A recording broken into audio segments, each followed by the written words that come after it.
Good morning, শুভ নববর্ষ সবাইকে জানাই। আর রান্না কি হবে জানি না, বনি বাজারে গেছে, এগুলো ঈশিতা কেটে রেখেছে। কি আইটেম হবে এগুলো তো মাস্ট লাগবে। এরপর ফল কাটা হচ্ছে, দিয়ে রান্না করব। ওর আবার ডিউটিও আছে।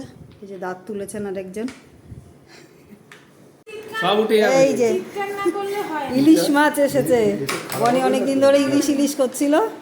ইলিশ এসে গেছে। আরও কত কি বাজার, এদিকে সবজি, এত বড় একটা তরমুজ, এখানে বেদানাও আছে, কমলা লেবু, আর এটা হচ্ছে পাকা কাঁচা পেঁপে। আরও কত কি আছে এখানে। এইখানে আছে পাবদা, চিকেন, চিংড়ি, রুই, মাছের তাহলে 1 2 3 4 রকম মাছ আর চিকেন, এত কিছু নিয়ে বাজার করে এসছে। আজকে ছেলেমেয়েরাই অনেক খাটাখাটনি করছে। এই যে রান্না বান্না হয়েছে, ইলিশ মাছ ভাপা, ইলিশ মাছ ভাজা, আবার ওর বাবা দাঁত তুলেছে যেহেতু স্যুপ, ওদিকে দই পটল, আর ঈশিতা বেরিয়ে যাবে সেই জন্যই আর কি তাড়াতাড়ি করা হচ্ছে। চিকেন, চাটনি, ব্যাস। খেয়ে নে। শুভ নববর্ষ। কৃষ্ণ নতুন কাপড় পরেছে, ঘাগরা।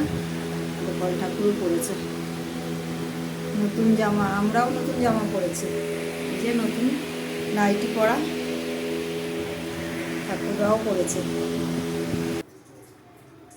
পুজো দেওয়া কমপ্লিট হয়ে গেল। এখন বাজে ঘড়িতে 12টা 15 কুড়ি। নতুন কাপড় জামা পরে নিয়েছে, আমরাও পরে নিয়েছি। চলো, ও যাচ্ছে ডিউটিতে, এখন ইভিনিং আছে। আচ্ছা, পয়লা বৈশাখ যেহেতু শাড়ি পরতেও ভালোবাসে, একটুখানি শাড়ি পরে যাচ্ছে।